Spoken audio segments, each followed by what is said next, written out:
Hi everybody, I'm Origosis, and welcome back to Tides of Numenera Part 2. We read everything. Alright, let's get into it. Alright. I'm gonna have trouble duplicating that voice. A vision of a city springs up around you. Your city in flames and under attack.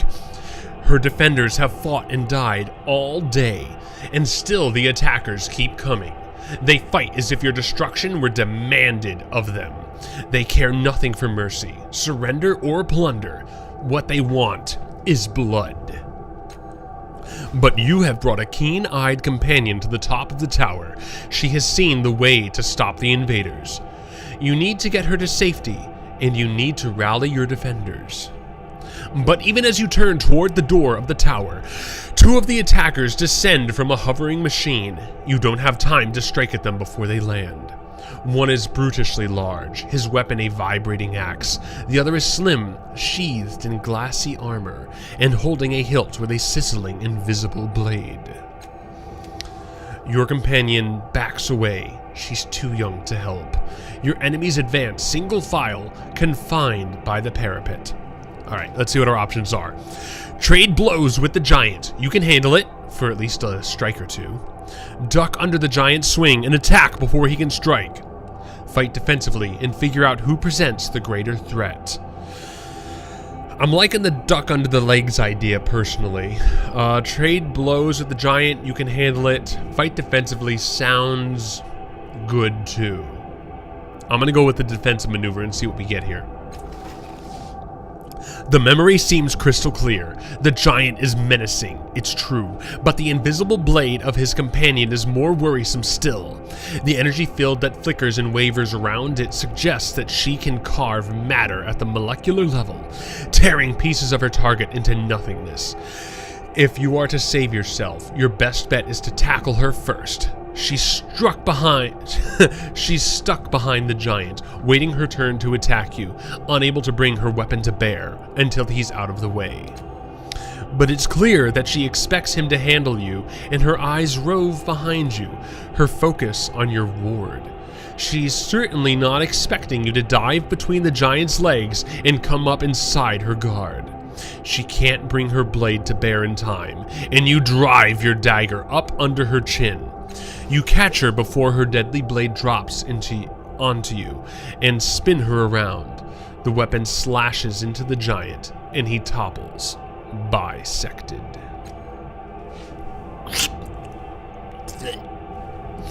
The immediate threat ended. You focus on finding a way back to your allies. You open the tower door and rush down the stairs. The door at the base of the stairs is slightly cracked, opening just a bit into the hall, and you hear more of the enemy soldiers beyond. Let's see, our options are: hurl yourself against the door and knock them to the ground. Crack the door open to sneak past them. Charge through them, counting on your defenses to protect you. I like that idea. Knock them down, crack the door open to sneak past them, charge through them, counting on your defenses. I'm liking the defense idea again. Crack the door open to sneak past them. I'm not a sneaky player when it comes to these games. I rush headlong right into it, huh? Alright, let's go defenses again, see what we get. You charge through the dim shadows and burst through the doorway, ramming into the nearest soldier. He falls, and you rebound nimbly off him, only to take a direct hit from his companion's blade. The impact launches you down the hall, just as you'd hoped. Though the blows make your ears ring, you come to your feet and race on, ignoring the mild ache in your chest. Projectiles skip and spark off the walls around you, and you barely feel the single, desperate bolt that deflects off your reinforced backplate. The memory begins to fade, and you find yourself back in your own body. Your temples throb with the racing force of your heartbeat, and the reclaimed memories blaze within you, like a bonfire on a mountain peak, visible to every predator for kilometers around. A tremor rocks the floor beneath you, as though a massive fist has struck the room itself. Swaying on your feet, you see frantic movement within the borders of a mirror at the edge of the room. is that? Let's find out. Alright, here we go. I'm ready. Let's do this thing. The border of this mirror is lavishly decorated with a dizzying number of interlocked symbols, daggers, masks, paintbrushes, amulets, and more. But that's nothing compared to what you see in the glass. You see a vast crowd of people, exact doppelgangers of you, shoving, arguing with, and fighting each other. Most are drab imitations of you, but a precious few are vivid and pull at your attention. Each of them bears an intricate pentagonal tattoo on their head.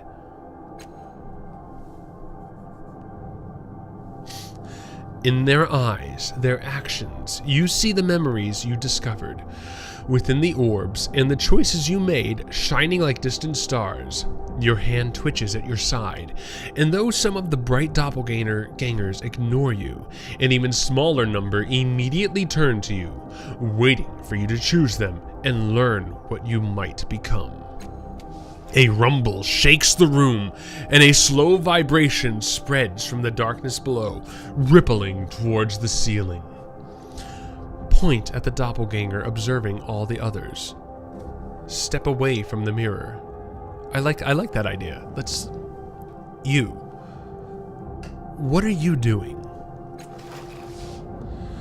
Sidling around the edge of the unruly crowd, the doppelganger cautions you to silence with a finger to its lips. Together you scan the room and its inhabitants, noting every potential hazard and hearing every drop of strange liquid in the depths beneath your feet. Quietly, the doppelganger waits for your decision. Yes, that is who I am.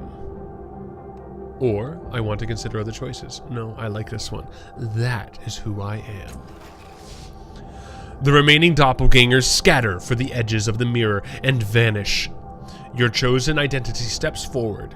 Its appearance changes as it steps out of the rippling glass.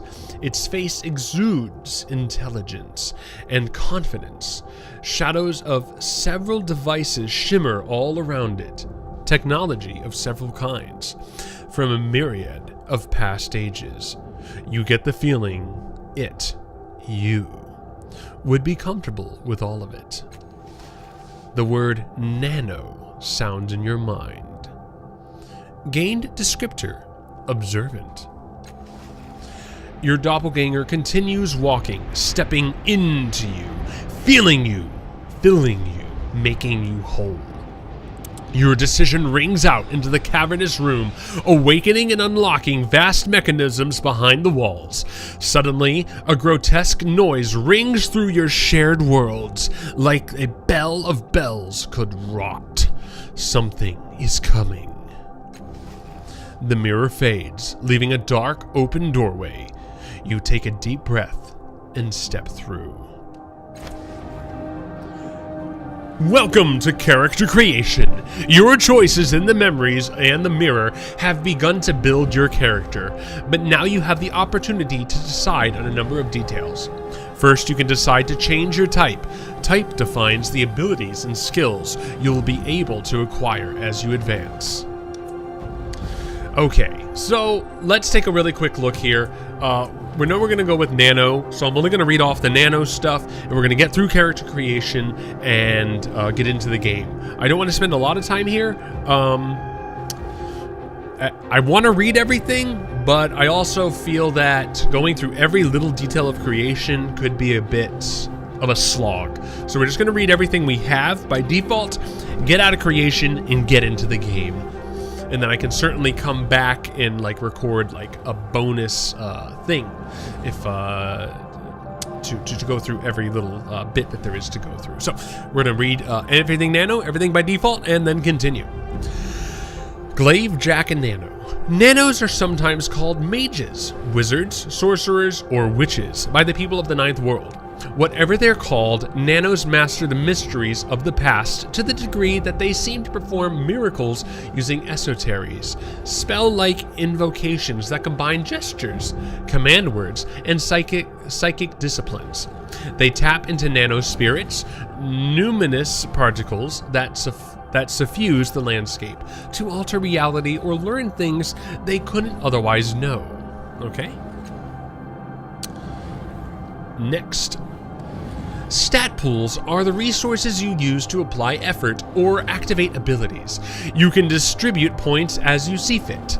Glaives tend to favor might and/or speed, while nanos favor intellect. Jacks usually benefit from a balanced set of points. You know what? Let's read everything. Jack, all trades, hence the name, although the word also harkens back to the fables involving a wily, resourceful hero who always seems to be named Jack. Jacks are their best when they combine weapons, armor, esoteries, ciphers, and a clever tongue. They are treasure hunters, grifters, skalds, rogues, and experts in a variety of fields. The glaive.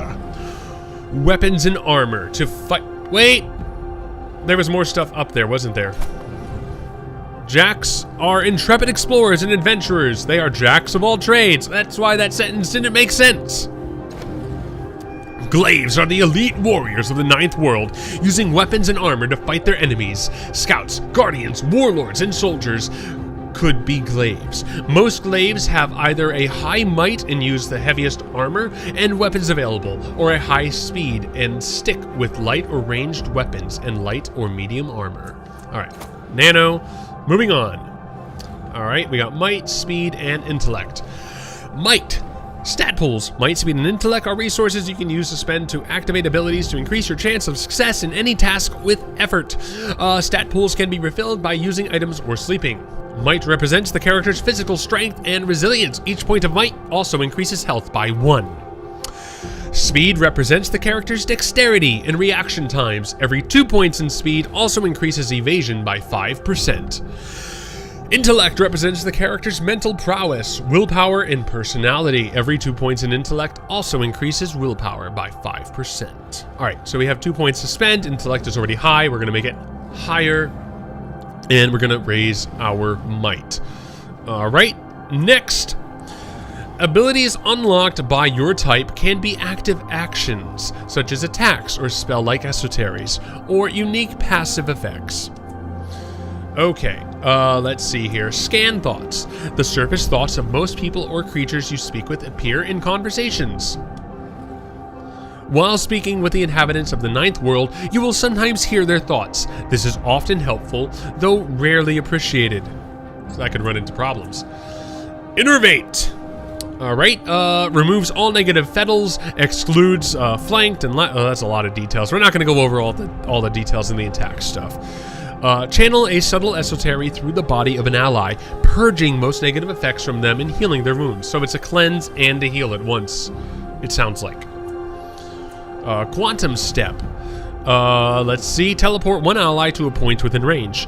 Distance is an illusion. You can manipulate space to create a shadow door and draw your ally through it to the other side.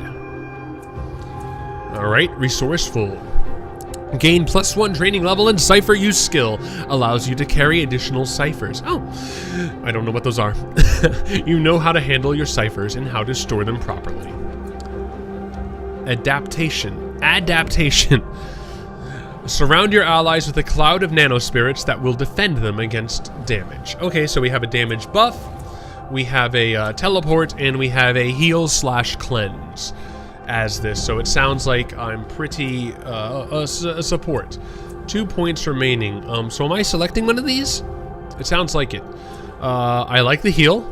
We'll go with that. And I don't know what a cipher is. I like the scan thoughts. But like it says, some people don't like that. You know what? Let's do it. Let's do scan thoughts. Sounds like it could be fun. Okay. Most skills increase your chance of success on specific kinds of actions and tasks, but some give other passive bonuses. Each skill starts at the novice level and can be increased to the trained and specialized, granting greater bonuses at each level.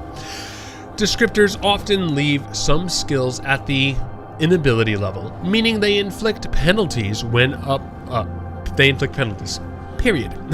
When upgraded, these return to the novice level. So you can be below a novice, which makes sense. All right. Machinery, academic knowledge of machines, mechanics, and the physical sciences. Mystical, academic knowledge of sciences that are not exactly physical nor natural, including strange or trans-dimensional creatures. And natural, academic knowledge of the natural sciences and physical creatures. I'm liking the machinery one. Does it say how many points I get? Or are these just things I have? It appears I have 1 point I can spend. Machinery, mystical, natural. Machinery just sounds like where I want to have it, so machinery it is. Only glaives receive training in weapon skills. Cool, we get to skip it. Weapon skills allow you to use weapons more effectively in battle, increasing your chance to hit your targets. And we don't get that because only glaives yeah, there it's. I said it. There it is. Boom. Next.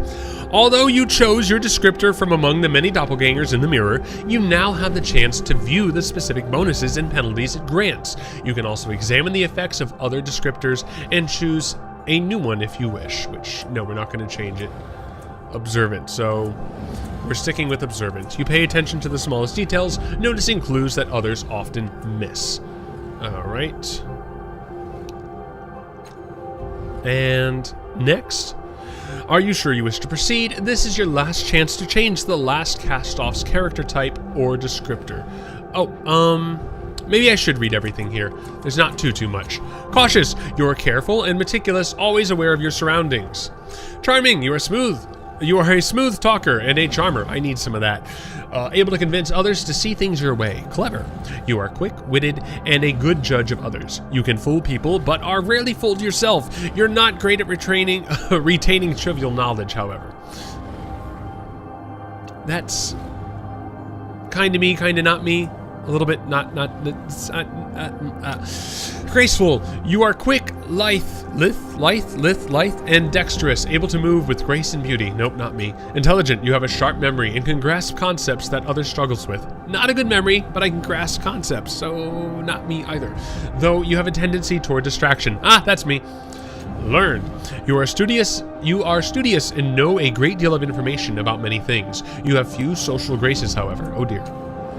Mechanical. You have a gift with machines and the technology of the ancients. You're not as good with people, though. Mystical. You have a gift with the Numenera, especially the stranger powers of the ancients. You're not as good with people, though. Observant.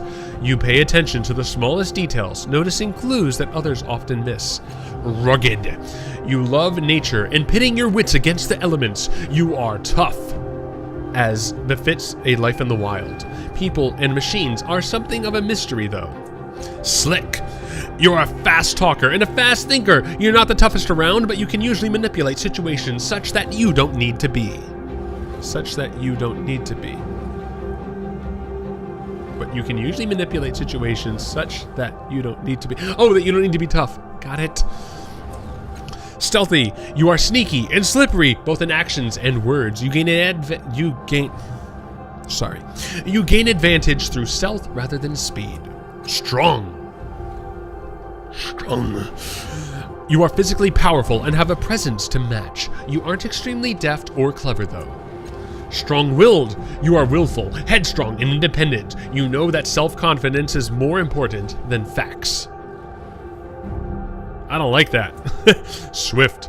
Your top speed is unmatched. You may not be the most dexterous, but you are fast. Tough. You can take a lot of punishment, shrugging off blows that would down most people. And lastly, wrathful. You are quick to anger and have the power to back that anger up. All right. Observant. Done. Yes. And the game continues. Ladies and gentlemen, thank you for watching. I am Origosis. Be good to each other, and I will catch you all next time.